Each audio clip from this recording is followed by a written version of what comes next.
அடுத்தது preparation of departmental trading account. Preparation of departmental trading account. From the following details, prepare departmental trading account.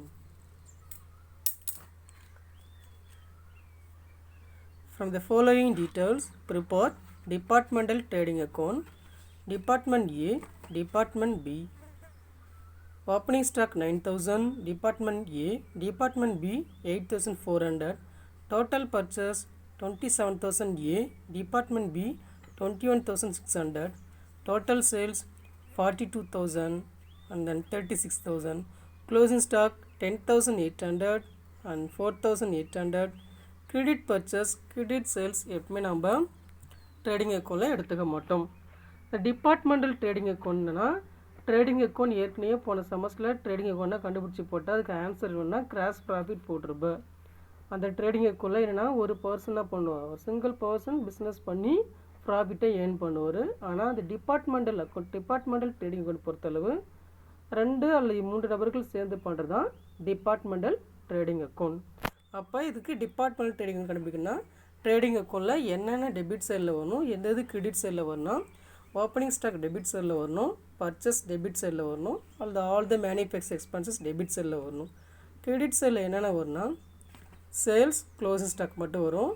Credit சைடில் balance அதிகமாக இருந்து debit சைடில் கம்மியாக இருந்துச்சுன்னா கிராஸ் ப்ராஃபிட், டெபிட் சைடில் பேலன்ஸ் அதிகமாக இருந்து கிரெடிட் சைடில் கம்மியாக இருந்தால் கிராஸ் ப்ராஃபிட் சொல்லலாம். அப்போ டிபார்ட்மெண்ட் ஏக்கும் டிபார்ட்மெண்ட் பிக்கும் டிபார்ட்மெண்டல் ட்ரேடிங் அக்கௌண்ட் போடணும். இந்த சம்மில் எப்படி போடணுனாக்கா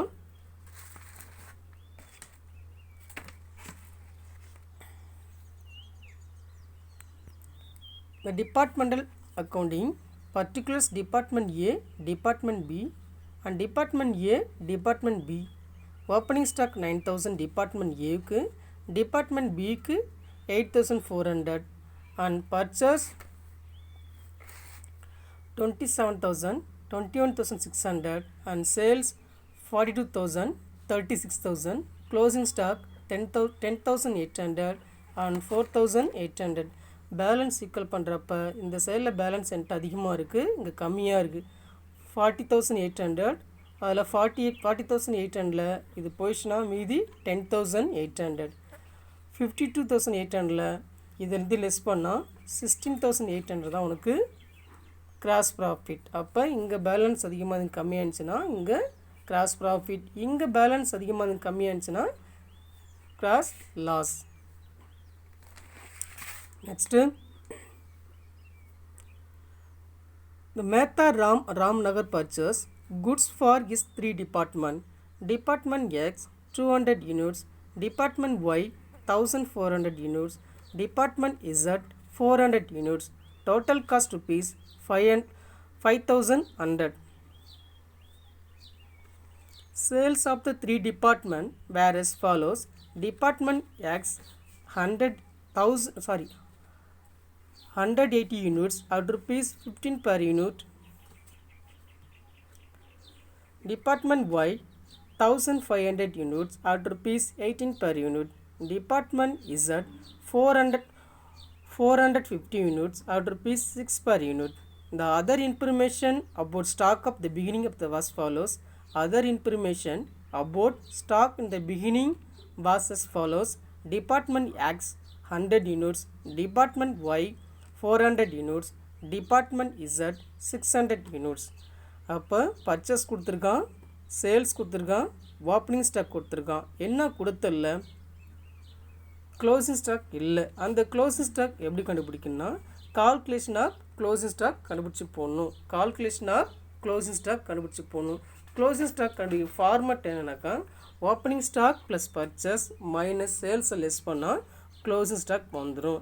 நெக்ஸ்ட்டு அவன் என்ன சொல்கிறேன்னா இந்த கிராஸ் ப்ராஃபிட்டை சேமாக அந்த கிராஸ் ப்ராஃபிட்டை எல்லா டிபார்ட்மெண்ட்டுக்கும் சேமாக பிரித்து கொடுக்க சொல்லிட்டான். அப்போ கிராஸ் ப்ராஃபிட் கண்டுபிடிக்கணும்.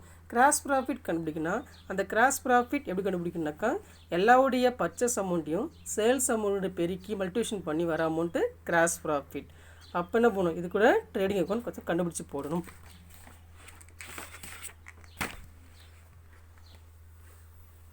Calculation of closing stock. Opening stock plus purchase minus sales. Department X உடைய நம்பர் ஆஃப் யூனிட்ஸ் எவ்வளோ 100, பர்ச்சேஸ் எவ்வளோ 200 அண்ட் சேல்ஸ் எவ்வளோ 180, லெஸ் பண்ணால் 120 யூனிட்ஸ். டிபார்ட்மெண்ட் ஒய் உடைய ஓப்பனிங் ஸ்டாக் எவ்வளோ 400 யூனிட்ஸ், அவனுடைய பர்ச்சேஸ் யூனிட் 1400 யூனிட்ஸ், அவனுடைய சேல்ஸை லெஸ் பண்ணால் 1500 யூனிட்ஸ், லெஸ் பண்ணால் எவ்வளோ 300 யூனிட்ஸ். டிபார்ட்மெண்ட் ஒய் உடைய பர்ச்சேஸ் ஓப்பனிங் ஸ்டாக் யூனிட்ஸ் எவ்வளோ 60 யூனிட்ஸ் அண்ட் பர்ச்சேஸ் எவ்வளோ 400 யூனிட்ஸ் அண்ட் சேல்ஸ் எவ்வளோ 450, லெஸ் பண்ணால் 10 யூனிட்ஸ். அப்போ கால்குலேஷன் ஆஃப் க்ளோசிங் ஸ்டாக் கண்டுபிடிச்சி போட்டோம். என்னுடைய மெயின் கான்செப்ட் என்னென்னாக்கா பர்ச்சேஸ் ஓப்பனிங் ஸ்டாக்கு யூனிட்ஸ் இருக்குது, பர்ச்சேஸ்க்கு யூனிட்ஸ் இருக்குது, அண்ட் தென் க்ளோசிங்ஸ்க்கும் நம்பர் ஆஃப் யூனிட்ஸ் கண்டுபிடிச்சி போட்டோம். ஆனால் சேல்ஸ்க்கு மட்டுமே கொஷின் என்ன கொடுத்துருக்கான், நம்பர் ஆஃப் யூனிட்ஸும் கொடுத்துருக்கான், நம்பர் ஆஃப் ரேட்டும் கொடுத்துருக்கான். அப்போ சேல்ஸுக்கு மட்டும் நம்பர் ஆஃப் யூனிட்ஸ் இருக்குது, நம்பர் ஆஃப் ரேட் இருக்குது.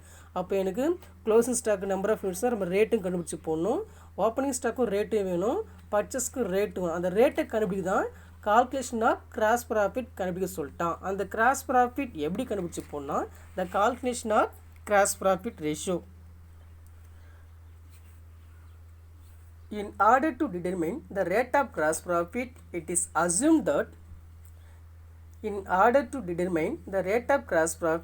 is assumed that all the units purchased have been sold away. என்ன சொல்றான்? In order to determine the rate of gross profit, it is assumed that all the units purchased have been sold away.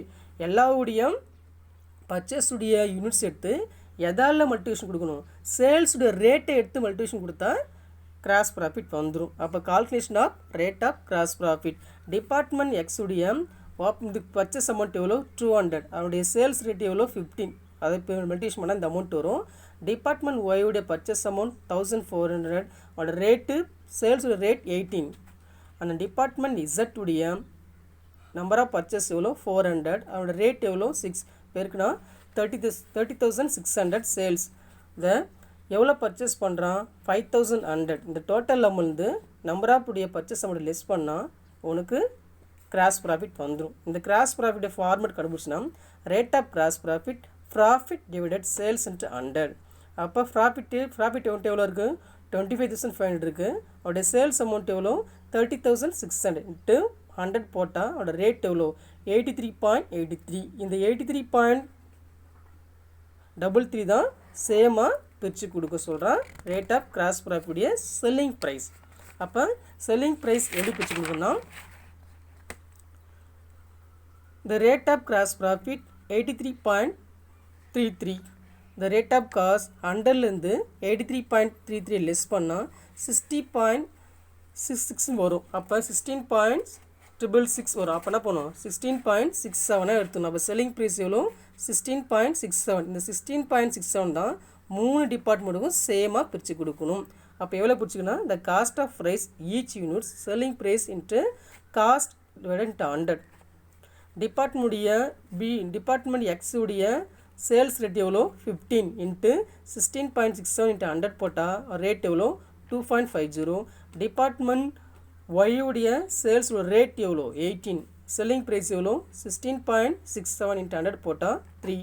Department Y உடைய sales rate 6, அப்போ selling price எவ்வளோ 16.67 into 100 போட்டால் divide போட்டால் 1. அப்போ இந்த 3 தானே போடணும், 3த்துக்குமே சேம் சேல்ஸ் ரேட்டு. எதுக்கு சேல்ஸ் ரேட்டு, ஓப்பனிங் ஸ்டாக்கும் சேல்ஸ் ரேட்டு, பர்ச்சேஸ்க்கும் சேல்ஸ் ரேட்டு, க்ளோசிங்கும் சேல்ஸ் ரேட்டு. கொஷினில் ஓப்பனிங் ஸ்டாக் கொடுத்துருக்கான், opening stock number of units கொடுத்துருக்கான். அந்த ஓப்பனிங் நம்பர் ஆஃப் யூனிட்ஸை சேல்ஸ் ரேட்டை மல்டிவேஷன் கொடுக்கணும். பர்ச்சேஸுக்கும் நம்பர் ஆஃப் யூனிட்ஸ் கூட அந்த சேல்ஸ் ரேட்டை பிரித்து கொடுக்கணும். க்ளோசிங் ஸ்டாக்கும் நம்பர் ஆஃப் யூனிட்ஸுக்கும் பிரித்து கொடுக்கணும். அப்போ என்ன பண்ணணும், இந்த 3த்துக்குமே இந்த நம்பர் ஆஃப் பர்ச்சேஸ் யூனிட்ஸ்க்கு ரேட் கண்டுபிடிச்சா மல்டிவேஷன் கொடுக்கணும். சேல்ஸுக்கு என்ன பண்ணிட்டான், நம்பர் ஆஃப் யூனிட்ஸும் கொடுத்துட்டான், நம்பர் ஆஃப் ரேட்டும் கொடுத்துட்டான். அது அண்ட் தென் ஓப்பனிங் ஸ்டாக்கும் நம்பர் ஆஃப் யூனிட்ஸ் கொடுத்துருக்கான், ரேட் நம்ம கண்டுபிடிச்சி போட்டால் கூட பெருக்கி போட்டுக்கணும். க்ளோசிங் ஸ்டாக் நம்பர் ஆஃப் யூனிட்ஸும் கண்டுபிடிச்சி போட்டால் நம்பர் ஆஃப் ரேட்டும் கண்டுபிடிச்சேன். அப்போ எல்லாத்தையும் என்ன பண்ணோம், மல்டிவேஷன் பண்ணி போட்டு ட்ரேடிங்குள்ளே போயிட்டு ஓப்பனிங் ஸ்டாக் போட்டு எவ்வளோ ஓப்பனிங் ஸ்டாக் எவ்வளோ இருக்குங்க 100 யூனிட்ஸ் 460. அது கூட நம்பர் ஆஃப் ரேட்டை பெருக்கி போட்டு ஆன்சர் போடணும். அடுத்தது அது கூட பர்ச்சேஸ் போடணும்.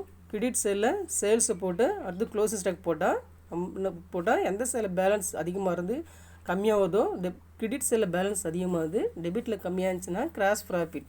அதே டெபிட்டில் அதிகமாக வந்து கிரெடிட்டில் கம்மியாக இருந்துச்சுன்னா கிராஸ் லாஸ்.